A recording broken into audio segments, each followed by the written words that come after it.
The floor is yours to give your Nobel lecture.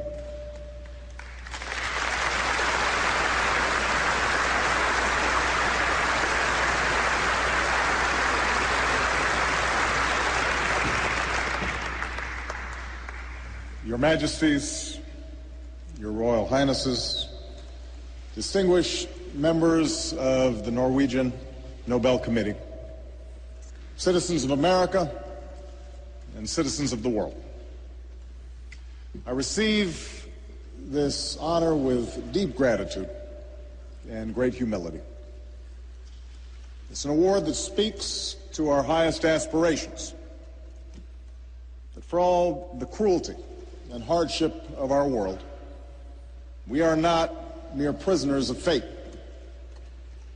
Our actions matter and can bend history in the direction of justice. And yet I would be remiss if I did not acknowledge the considerable controversy that your generous decision has generated. In part, this is because I am at the beginning and not the end of my labors on the world stage. Compared to some of the giants of history who have received this prize, Schweitzer and King, Marshall, and Mandela, my accomplishments are slight. And then there are the men and women around the world who've been jailed and beaten in the pursuit of justice. Those who toil in humanitarian organizations to relieve suffering. The unrecognized millions whose quiet acts of courage and compassion inspire even the most hardened cynics. I cannot argue with those who find these men and women, some known, some obscure to all but those they help, to be far more deserving of this honor than I. But perhaps the most profound issue surrounding my receipt of this prize is the fact that I am the Commander-in-Chief of a military, of a nation, in the midst of two wars. One of these wars is winding down. The other is a conflict that America did not seek, one in which we are joined by 42 other countries, including Norway, in an effort to defend ourselves and all nations from further attacks. Still, we are at war. And I'm responsible for the deployment of thousands of young Americans to battle in a distant land. And some will kill, and some will be killed. And so I come here with an acute sense of the costs of armed conflict, filled with difficult questions about the relationship between war and peace and our effort to replace one with the other. Now, these questions are not new. War in one form or another appeared with the first man. At the dawn of history, its morality was not questioned. It was simply a fact, like drought or disease. The manner in which tribes and then civilizations sought power and settled their differences. And over time, as codes of law sought to control violence within groups, so did philosophers and clerics and statesmen seek to regulate the destructive power of war.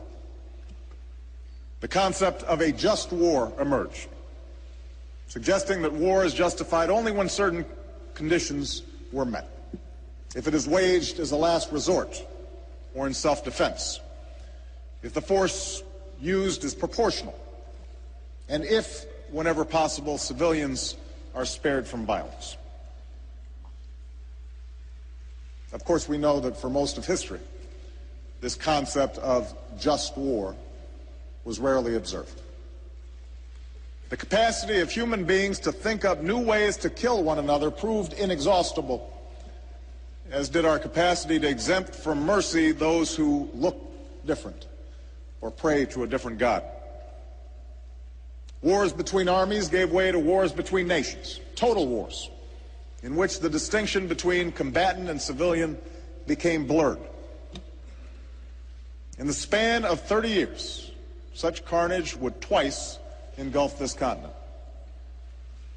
And while it's hard to conceive of a cause more just than the defeat of the Third Reich and the Axis powers,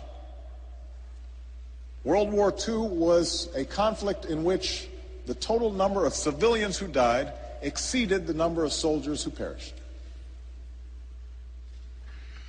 In the wake of such destruction, and with the advent of the nuclear age, it became clear to victor and vanquished alike that the world needed institutions to prevent another world war.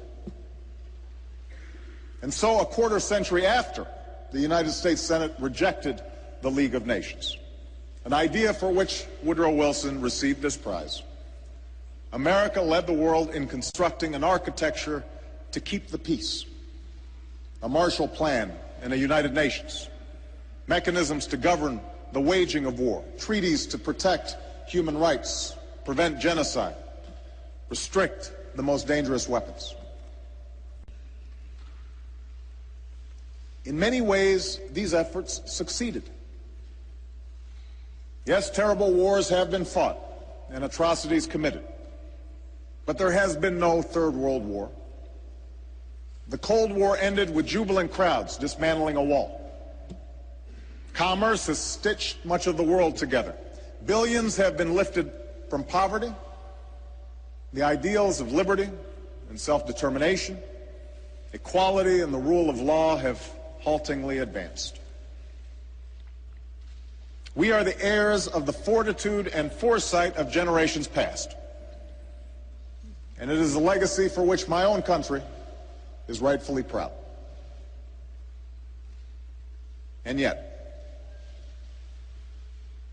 a decade into a new century, this old architecture is buckling under the weight of new threats. The world may no longer shudder at the prospect of war between two nuclear superpowers, but proliferation may increase the risk of catastrophe.